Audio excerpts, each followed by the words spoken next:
তৰফৰ পৰা সমগ্ৰ অসমত 1 লাখ যুৱক যুৱতীক আমি 2 লাখ টকাকৈ আৰু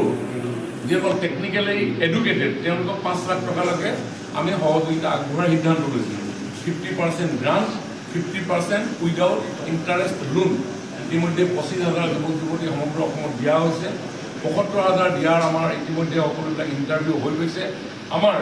মাৰ্ঘেৰিটা সমষ্টিটো 593 গৰাকী নতুন যুৱক যুৱতীক আমি এই আঁচনিত অন্তৰ্ভুক্ত কৰিম ইতিমধ্যে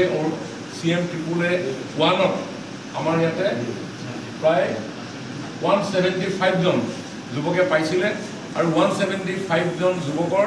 175 জনে খুব ভালকৈ কাম কৰি আছে আমি আশা ৰাখিম আগন্তুক যি 593 জনক আমি প্ৰদান কৰিম তেওঁলোকেও নিজৰ ভৰিৰ ওপৰত নিজে থিয় হৈ জব চিকাৰ হিচাপে নহয় জব ক্ৰিয়েটৰ হিচাপে তেওঁলোকে নিজৰ পৰিচয় দাঙি ধৰাৰ লগতে এটা অৰ্থনৈতিক বুনিয়াদ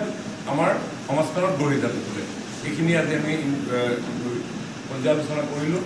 জীৱিকা সখীসকল আছিলে বেংক সখীসকল আছিলে কৃষি সখীসকল আছিলে পঞ্চায়ত ছেক্ৰেটাৰীৰ পৰা